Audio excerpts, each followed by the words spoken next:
Welcome to Create More Intimacy, a podcast for men. I'm Elisa Stoddard, and I help successful men stop chasing sex and start building real connection so they finally feel close, connected, and wanted again. He said the wrong thing at dinner. Nothing big, a flash of impatience when the kids were loud and the food was cold and he was tired. It was like 2 or 3 seconds maybe. And he watched her face change in real time. Not anger, but with something quieter and worse. Recognition. There he is. That's the moment most men in this stage of change don't know how to explain to themselves. He's been steady for weeks. He'd been present and regulated, doing the work. And one flicker of the old pattern erased all of it in her eyes, at least for that moment. Not because she's keeping score out of spite, but because her nervous system is built to protect her from being wrong about him again. If you are in this part of this process, this episode is for you. Not the part where you're trying to change, the part where you have changed and you're finding out that change and belief don't move at the same speed. Welcome to episode 69. She's still watching for the old you. Before we get to how she's watching, it's worth asking the harder question here first. What are you actually changing for? Some men start this work because they got scared.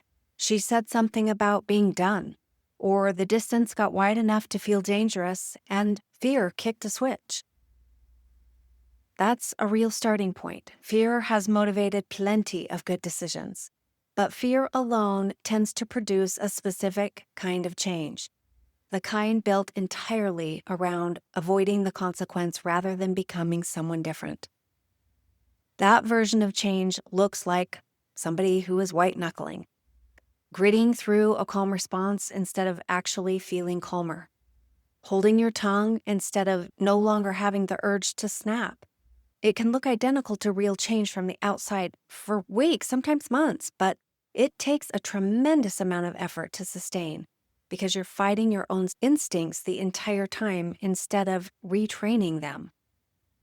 White-knuckled change is fragile under pressure. It holds up fine on an easy Tuesday, but it cracks on the night you're exhausted or she's frustrated and your reserves are already gone, because there was never a rebuilt foundation underneath it, just discipline stacked on top of the old pattern. The other version of change starts from a different place entirely.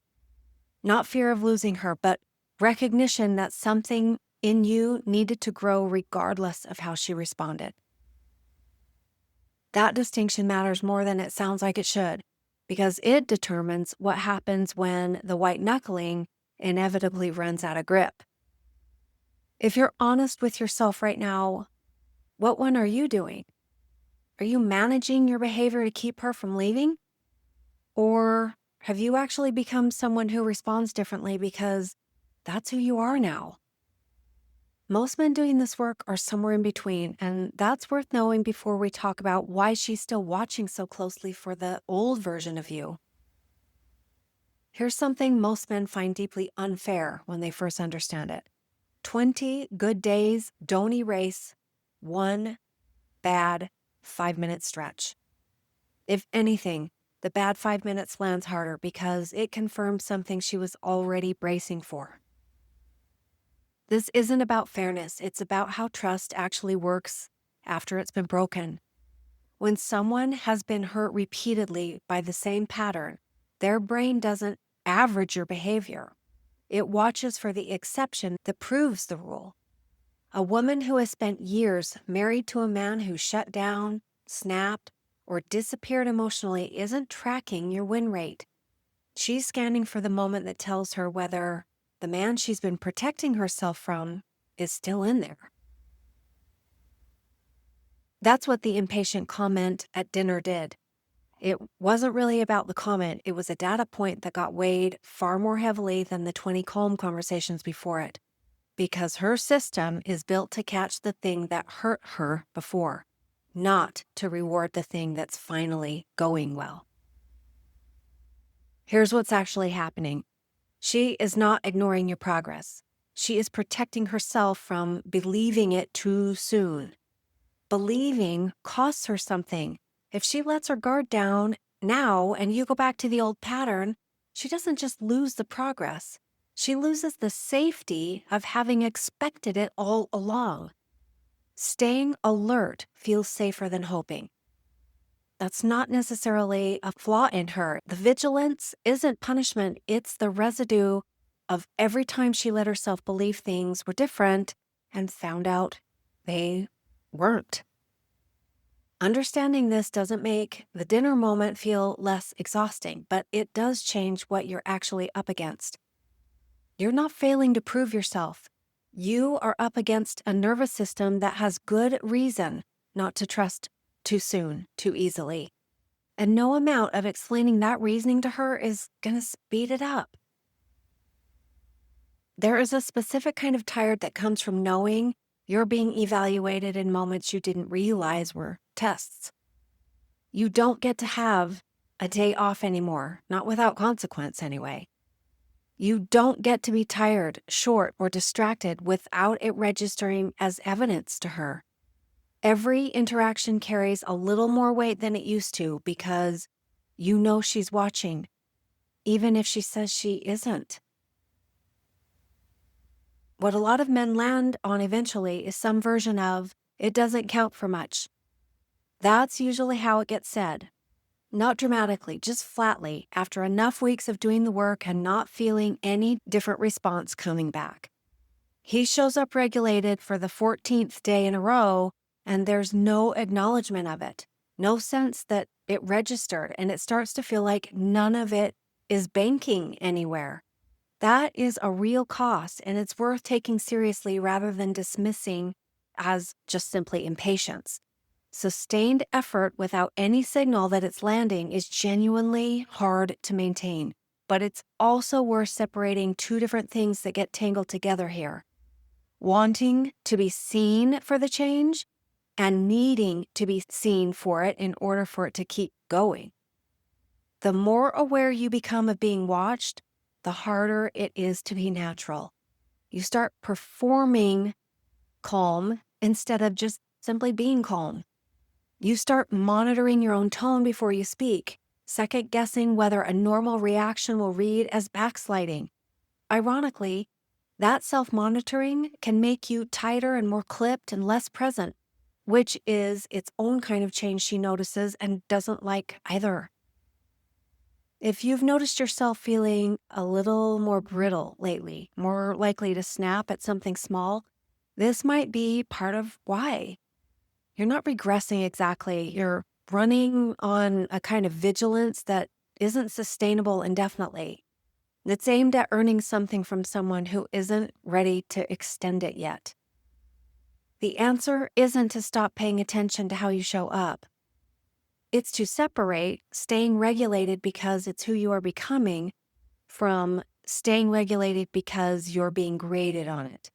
Those produce very different external experiences, even when the outward behavior looks nearly the same.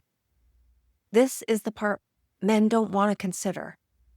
Some trust doesn't come all the way back.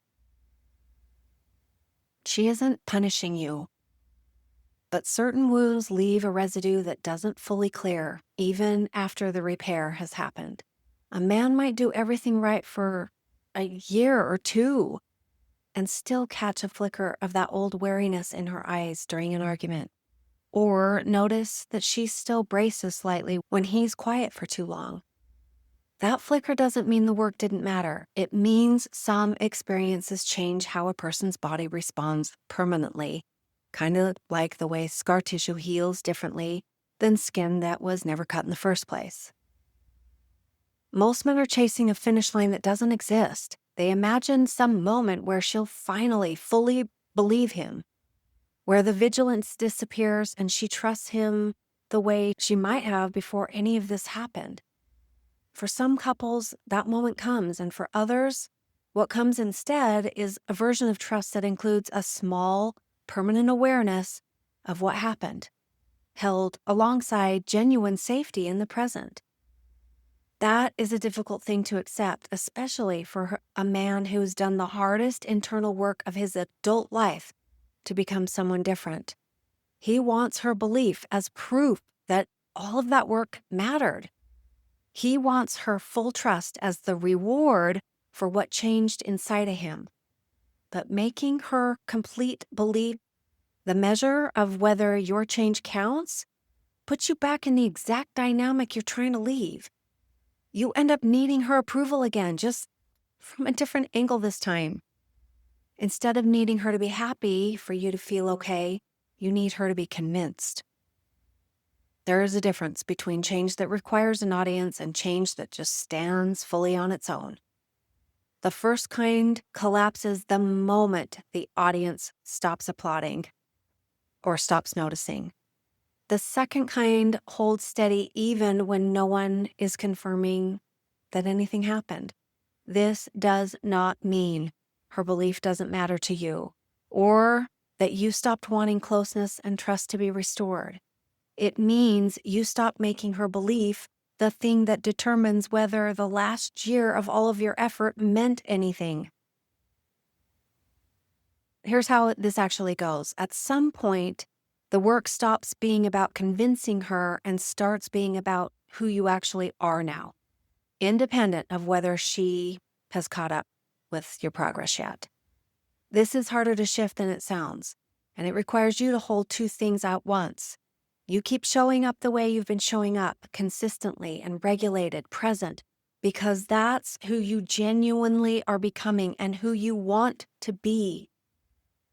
And at the same time, you release your grip on needing her to confirm it before you'll believe it yourself. Men who make this shift describe something unexpected happening. They drop the temperature in the house. And it isn't because she suddenly trusts you more. It's because he stops broadcasting a need for her approval in every interaction. And that need has texture to it. People can feel when someone is performing for approval, and it creates its own kind of tension, separate from whatever the original issue was. When a man stops needing that approval, he becomes easier to be around. Not because he's given up on the relationship or lowered expectations, but because he is no longer asking her silently in every conversation to tell him he's doing it right. This is what it looks like to hold up a change that no one has fully validated yet and may never validate. You keep the standard. You keep the discipline. You keep the version of yourself that you've built, even on the days that it feels invisible or unrewarded. Not because it will eventually force her hand into trusting you again, though it might, but because this is who you've decided to be. Trust, when it does come back, tends to arrive quietly, in the accumulation of ordinary days rather than a single moment of confirmation. You may not get a scene where she says she believes you now. You might just notice, months from now, that she stopped bracing, that she reached for your hand without thinking about it, that flinch is gone. But that outcome was never something you could control directly. What you can control is whether the man showing up at dinner tonight is someone worth trusting, whether she's watching you or not. If you recognize yourself in this dinner moment or in the exhaustion of being evaluated in your own home, here's what I want you to consider this week. Are you white-knuckling this change, or have you actually let it become who you are? And if her full trust never fully returns, if some part of her stays a little more careful than she used to be, would the change still have been worth making? That second question is the one that matters most, because your answer to it determines whether you're building a self that holds up regardless of her response, or a self that only exists as long as she is convinced. If you want help sorting through what this actually looks like in your marriage, not the general version, but the one that you're living in, you can book a relationship clarity call with me at alisasstoddard.com. We will look at what's happening honestly, what's realistic, and what needs to move forward from here.